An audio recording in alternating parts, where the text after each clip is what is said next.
Olá, esse é o curso Espaços Educadores Sustentáveis, Aprender Fazendo com a Educação Ambiental. Eu sou o professor Luiz Câmara Pedrosa e nós somos da Secretaria Estadual de Educação, dentro do programa Escola Ambiental do Estado do Maranhão. O nome do módulo 2 é E por Falar em Sustentabilidade, as Ecotécnicas. Você sabia que existem práticas nas formas de tecnologias ambientais sustentáveis que visam a economia e ao reaproveitamento de recursos naturais, incorporando conhecimentos historicamente sistematizados e as sabedorias da população local? É dessa questão que nós vamos falar neste módulo. Como tratar das ecotécnicas nas escolas. Antes da gente entrar no assunto propriamente dito, é bom que você saiba o que é pegada ecológica. A pegada ecológica de um país, de uma cidade ou de uma pessoa corresponde ao tamanho das áreas produtivas de terra e de mar necessárias para gerar produtos, bens e serviços que sustentam seus estilos de vida. Para calcular as pegadas, foi preciso estudar os vários tipos de territórios produtivos, sejam agrícolas, pastagens, oceanos, florestas, áreas construídas e as diversas formas de consumo. Por exemplo, alimentação, habitação, energia, bens e serviços, transporte e outros. Tem um link aí que você pode encontrar a pegada ecológica em sites que estão liberados publicamente. Veja qual é a sua pegada ecológica. Além disso, você vai poder assistir um vídeo que separamos para você através do conteúdo chamado Pegada Ecológica. Esse é um dos principais conteúdos da educação ambiental. O vídeo você pode acessar gratuitamente através do YouTube e reforçar a sua aprendizagem sobre pegada ecológica. O termo pegada ecológica é uma expressão traduzida do inglês Ecological Footprint e refere-se à quantidade de terra e água necessária para sustentar as gerações atuais, tendo em conta todos os recursos materiais e energéticos gastos por uma determinada população. A pegada ecológica é atualmente usada ao redor do mundo como um indicador de sustentabilidade ambiental.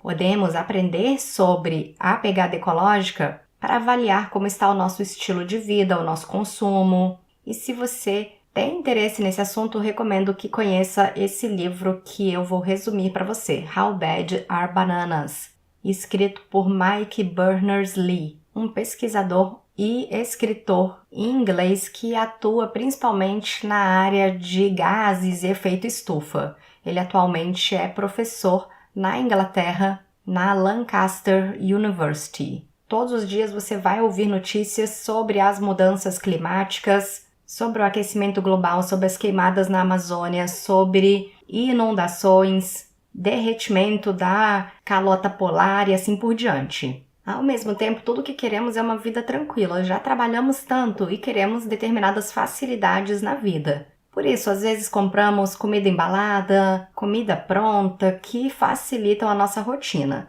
Mas qual o impacto disso tudo no meio ambiente? É o que o autor discute nesse livro.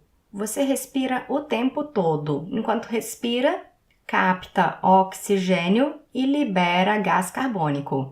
Agora, o gás carbônico é apenas um dos muitos gases que contribuem para o aquecimento global. Existe também o metano, que é 25 vezes mais perigoso do que o gás carbônico, e o óxido nitroso, que é 3.000 vezes pior do que o gás carbônico. Esses outros gases são mais difíceis de medir, mas se sabemos que o gás carbônico está alto, esses outros gases também costumam estar altos. O tamanho da pegada ecológica varia de país para país, mas tende a ser maior nos países mais desenvolvidos, mais industrializados, que estão emitindo mais gases na atmosfera. Malawi é um país sem saída para o mar situado no sudeste da África. É uma região bem montanhosa, que tem de um lado um vale e do outro lado um lago enorme, que é o Lago Malawi. Ali vivem muitos animais selvagens, peixes, babuínos, elefantes. Hoje é um destino turístico importante na África, mas é um país muito pouco industrializado. A pegada ecológica de Malawi é por pessoa 0,1 por ano. Já no Reino Unido é de 15, na América do Norte de 28, na Austrália 30. E nós, como um planeta, produzimos cerca de 49 bilhões de toneladas métricas de equivalentes de CO2, equivalentes de gás carbônico. Eu não tenho nada contra a modernização, eu adoro o meu computador, adoro meu telefone, meu carro, mas outro dia eu andei em um carro elétrico que não só não polui sonoramente, não faz barulho, mas também não joga gás carbônico na atmosfera. Ou seja, já estou sonhando com o dia que eu vou poder ter um carro elétrico. Mesmo assim, carros elétricos são produzidos na fábrica, eles também geram gás carbônico. Aliás, tudo que nós fazemos gera gás carbônico. O simples fato de você mandar uma mensagem de texto pelo WhatsApp para alguém gera gás carbônico. Você está usando a rede. E trilhões de mensagens são trocadas entre as pessoas todos os anos. Uma ligação de telefone também gera gás carbônico. Mandar e-mail gera gás carbônico. Fabricar um computador gera gás carbônico. Manter esse computador ligado na tomada gera gás carbônico. Manter todos esses dados gera gás carbônico. Tudo que a gente compra que é de plástico gera gás carbônico. Trocar a sacola de plástico do supermercado por sacola de papel também gera gás carbônico. Reciclar papel também gera gás carbônico. Ou seja, tudo gera gás carbônico. Não reciclar também gera gás carbônico. Então, por exemplo, só imprima o que você achar super necessário. Tudo que não for necessário, não imprima. Você não precisa dos talões do banco. Você tem tudo na internet. Mas a internet não gerava gás carbônico? Gerava. Mas pelo menos se você estiver lendo um livro na internet, ao invés de comprar o livro físico, você não precisou dirigir até a livraria, não precisou comprar papel que foi fabricado pela indústria. Enfim, é uma confusão. Tudo que a gente faz acaba gerando gás carbônico, mas algumas coisas geram mais e outras coisas geram menos. Para produzir 1 litro de gasolina para o carro, nós geramos 3,15 quilos de equivalente de gás carbônico. Só que nós não usamos 1 litro de gasolina, nós usamos bilhões de litros de gasolina como países por ano. Então não vou usar o carro. Ótimo, anda de bicicleta, vai gerar muito menos gás carbônico. Mas vai gerar, você está ali pedalando, está respirando, está emitindo gás carbônico. Lógico, muito menos, nem se compara, muito menos do que o carro, é uma boa ideia. Se você precisa usar o carro, coloque mais pessoas nesse carro. Se você precisa usar o trem, é muito melhor que o trem esteja sempre cheio. Se o trem vai vazio, ele está gerando gás carbônico. Se ele vai cheio, ele está gerando a mesma quantidade de gás carbônico, mas ele transportou muito mais pessoas. Se o seu carro vai só com você, você está gerando gás carbônico.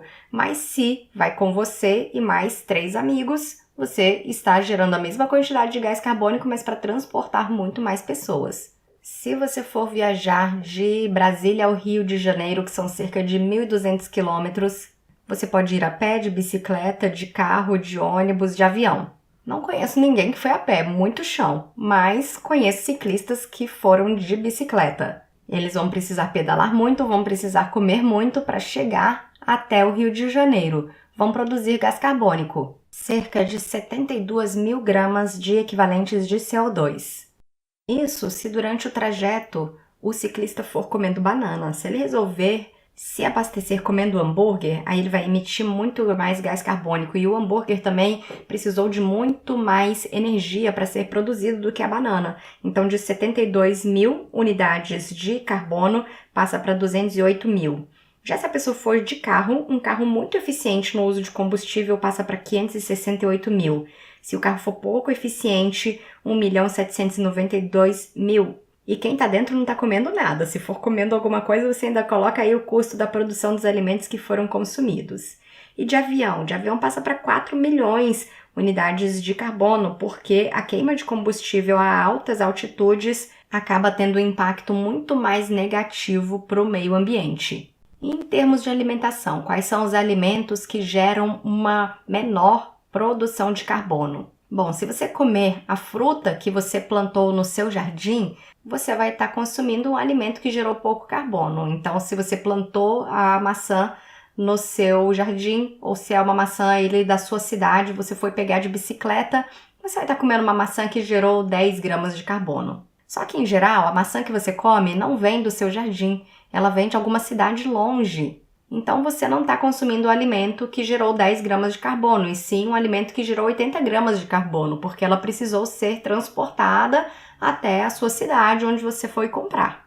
O título do livro é How Bad Are Bananas? As bananas são ruins ou quão ruins são as bananas? As bananas não são ruins da mesma forma se você plantar no seu jardim. Mas se você estiver em um país e a banana veio de outro país, por exemplo, agora eu estou em Portugal e a banana vem da África ou vem do Brasil, aí o gasto de carbono é muito grande. Por quê? Porque Portugal não produz banana, ele precisa transportar banana de avião ou precisa transportar de navio de um país para o outro. Já em Portugal é produzida muita laranja, então a pegada ecológica da laranja em relação à banana é muito menor. Por quê? Porque a laranja está aqui perto, a banana está longe.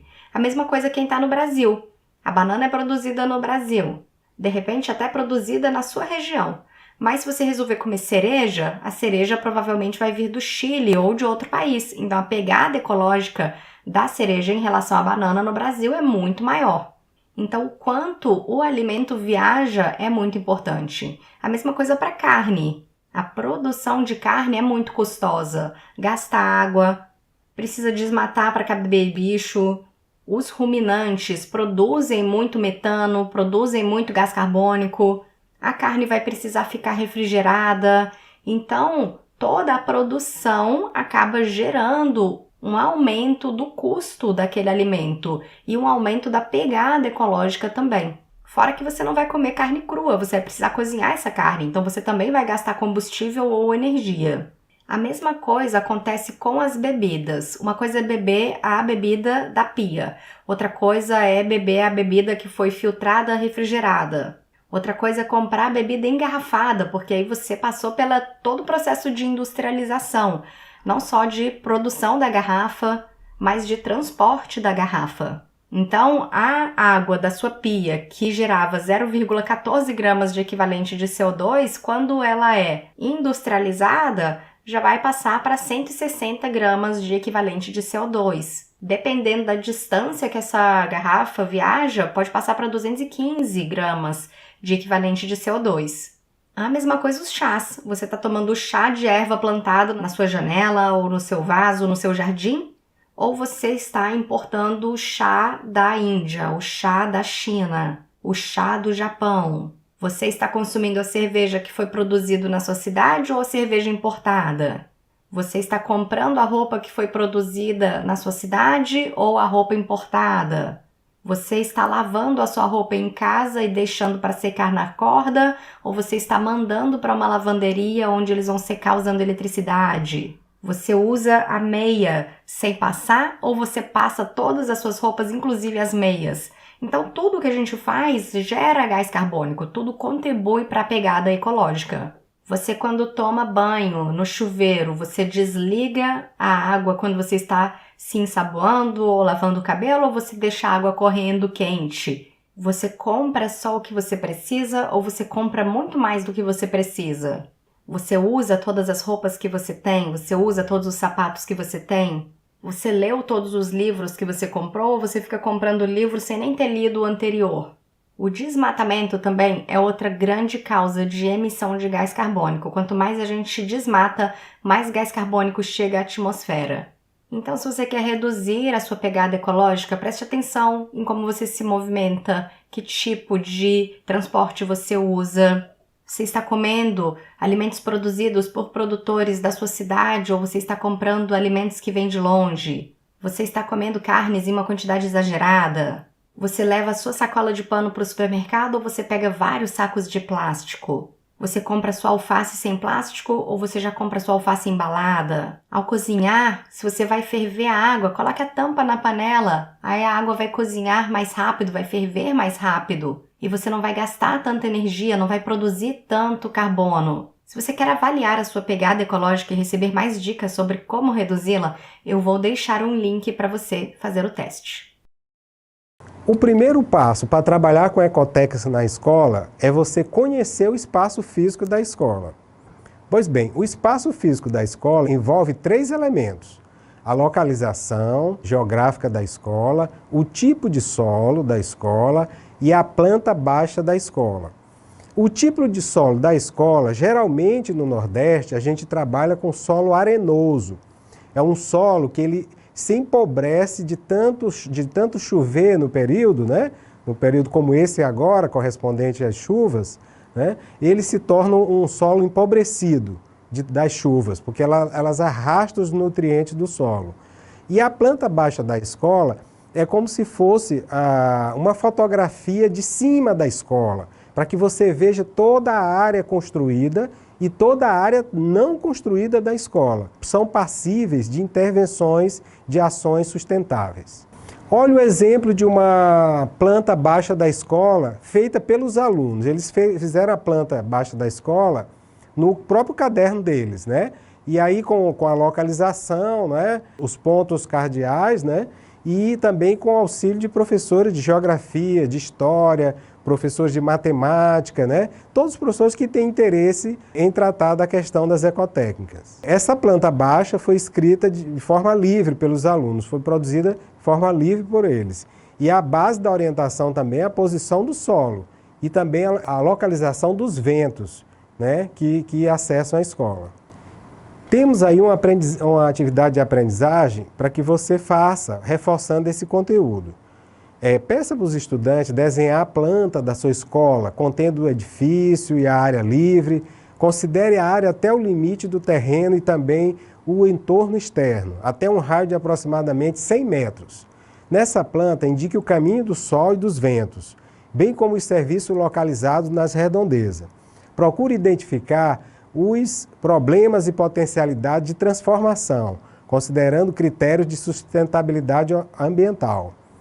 Crie também um memorial descritivo, ou seja, um texto que explica a própria planta, bem como o processo utilizado para elaborá-la. Então aí você já tem duas atividades de aprendizagem, né, envolvendo as disciplinas, inclusive língua portuguesa, geografia, as disciplinas que trabalham mais com a escrita, que também não é atribuição só da língua portuguesa, né, e as disciplinas da área da natureza e da matemática, né. Então são duas atividades para que os alunos façam para reforçar o conteúdo ecotécnicas. Lembrando, educação ambiental tem conteúdo e não são os conteúdos das disciplinas, são conteúdos da educação ambiental, feito em articulação com as disciplinas. Um conceito importante da educação ambiental é o conceito de ecoeficiência. A ecoeficiência parte do princípio de que se pode produzir mais e melhor sem gerar tantos resíduos ou demandar tantos recursos. Nesta formação, incluímos a noção de ciclos, tal como funcionam os processos biológicos. Então, a ecoeficiência, ela se caracteriza por a gente ter uma série de ações nas quais uma ação alimenta a outra ação, não é? Gerando um ciclo virtuoso de sustentabilidade e não um ciclo predatório. O ciclo predatório, ele destrói a questão da natureza. O ciclo virtuoso, ele vai de uma ação para outra alimentando os processos de equilíbrio e de qualidade de vida que envolve a natureza que a gente tanto precisa. Então fique ligado, esse conceito de ecoeficiência é muito importante para quem trabalha com educação ambiental, né? E educação ambiental em todas as disciplinas. Agora vamos propriamente para o conceito mais importante da unidade 2 do curso Espaços Educadores Sustentáveis, Aprender Fazendo com a Educação Ambiental.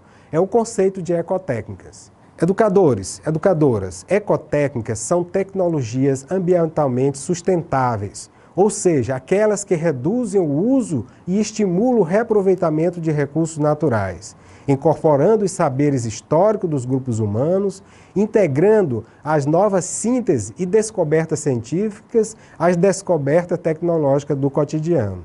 Então, ecotécnica é um conteúdo, é um conhecimento que envolve, dizendo assim de uma maneira bem simples para vocês, envolve conteúdos científicos e envolve também saberes do cotidiano.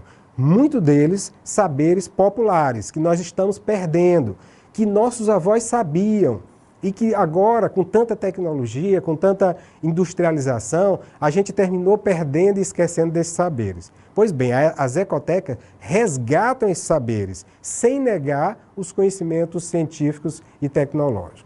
Aí nós temos um vídeo no YouTube, né, que vocês vão poder acessar sobre uma ecotécnica a respeito da coleta da água da chuva. Você não precisa fazer tal qual está aí no vídeo.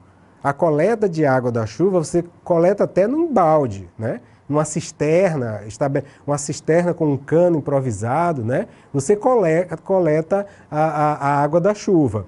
Tem regiões como a nossa que tem um semestre de chuva. É muita chuva, muita água, né? O que se faz com essa água de um semestre inteiro? Né? Tem lugar que não tem chuvas durante um semestre como o nosso. E tem lugar que chove o ano todo, melhor, né? Tem lugar que não chove o ano todo, não chove quase o ano, quase não chove durante o ano.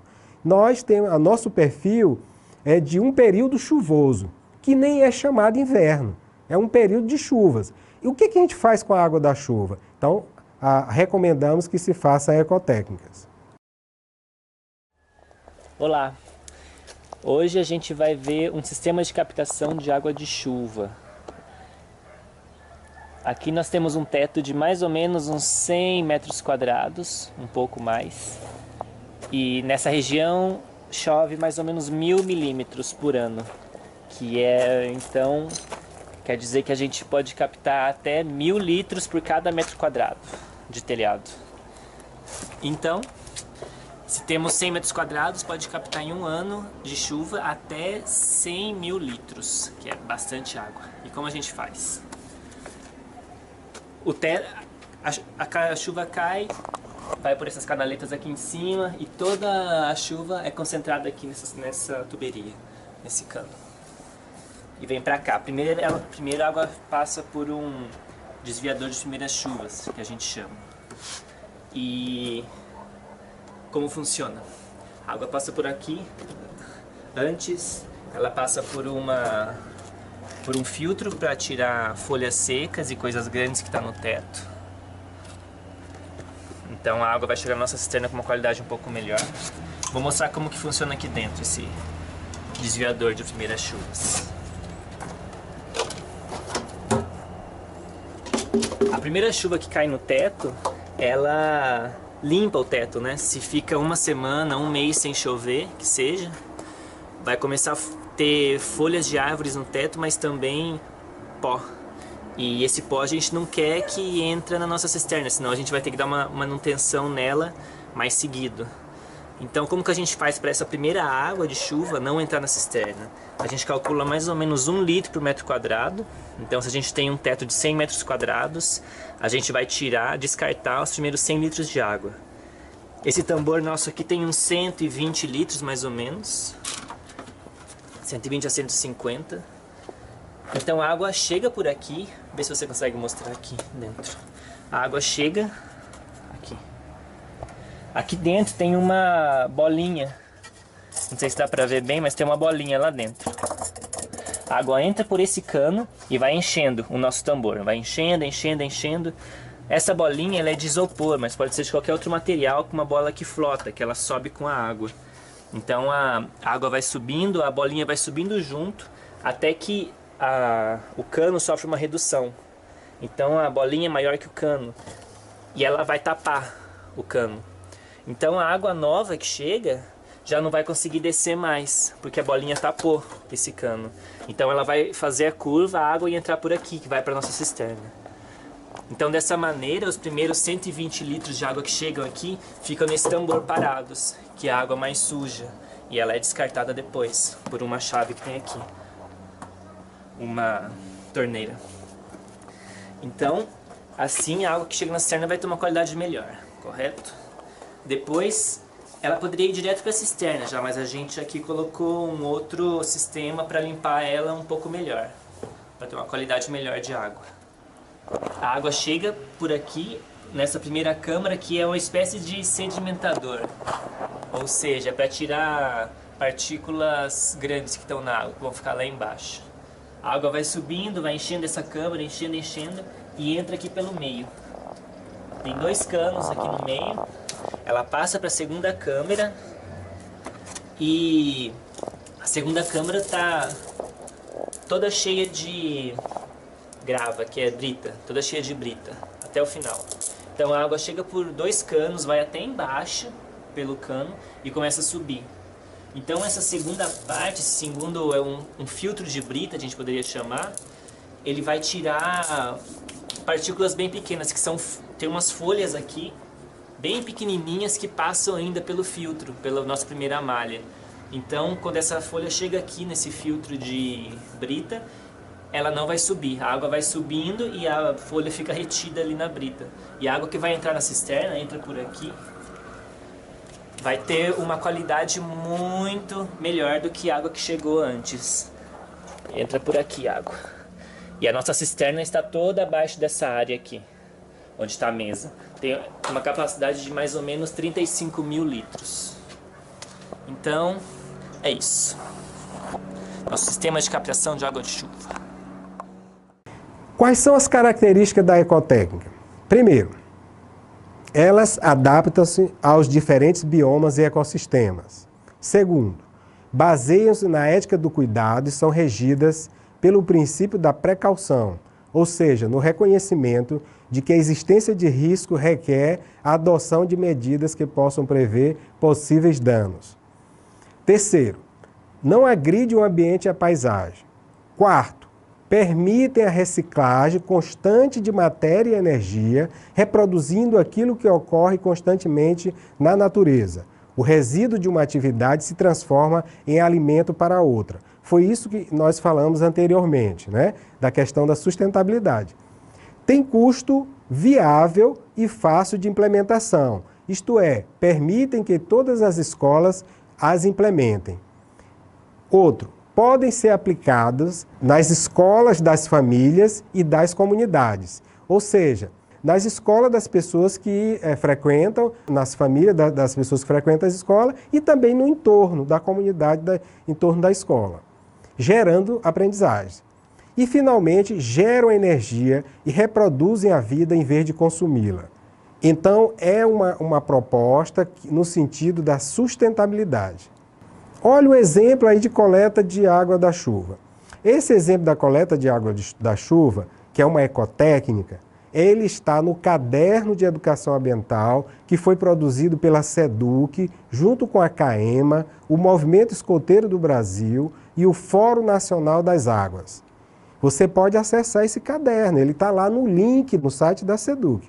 É um caderno de apoio pedagógico e administrativo, né, que foi financiado pela CAEMA, e que você pode acessar gratuitamente lá neste link no site da SEDUC, onde tem temas socioeducacionais. É um link dentro do site da SEDUC. Quais são os problemas mais comuns em relação ao ambiente que demandam por ecotécnica?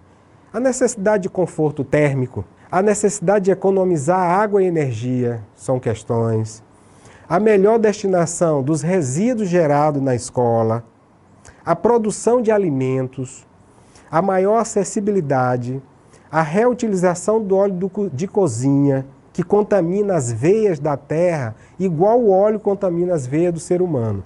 Então o óleo de cozinha ele faz o mesmo papel em relação à terra, ele faz em relação ao ser humano. A necessidade de áreas verdes para tornar a temperatura mais estável, a necessidade de fazer hortas na escola para dar exemplo de alimentação saudável, a captação de água da chuva, o reuso da água e a necessidade de compras sustentáveis.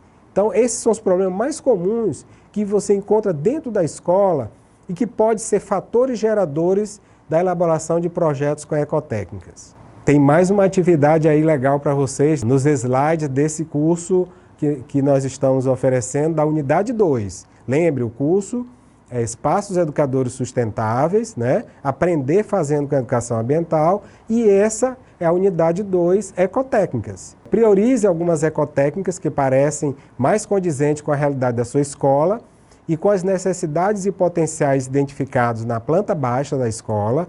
Planeje a intervenção e a transformação do espaço físico da escola de acordo com critérios ambientais sustentáveis, né?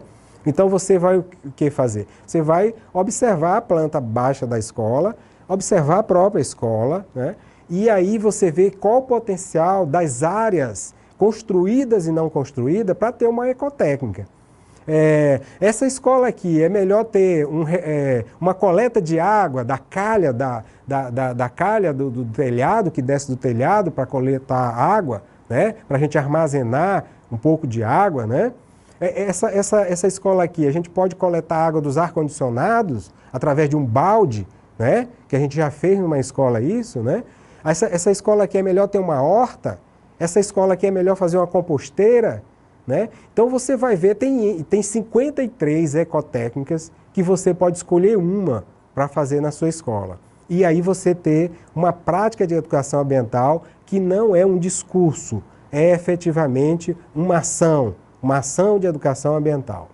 A gente recomenda, já finalizando aqui, né, eu espero que vocês tenham gostado desse conteúdo, é um conteúdo bastante atualizado, não se encontra por aí esse conteúdo, não é? Os cursos às vezes não oferecem esses cursos, nem nas pós-graduação você às vezes encontra esse conteúdo, e nós estamos oferecendo aqui através da Secretaria de Educação. A proposta é que você faça um levantamento de propostas para a implementação de uma ecotécnica na escola. A ecotécnica ela já vai falar mais do que 1000 discursos. A ecotécnica é uma prática de educação ambiental dentro da sua própria escola. Faça uma revisão da planta da escola, da planta baixa da escola, né, a fim de incorporar esses elementos de sustentabilidade identificados. Faça um plano de trabalho com essa ação de uma ecotécnica, precisa envolver o gestor da escola. Essa não é uma atividade só para o professor, na verdade, ela envolve a comunidade escolar, precisa uma ciência do diretor da escola, do coordenador, dos professores, né? Qual é a ecotécnica que nós vamos usar nessa escola, né? Para que essa escola seja uma referência de sustentabilidade, para ela começar a caminhar dentro da ideia de referência de sustentabilidade, né? Requer um certo orçamento, um custo muito baixo, né? Para que se faça uma ecotécnica, né?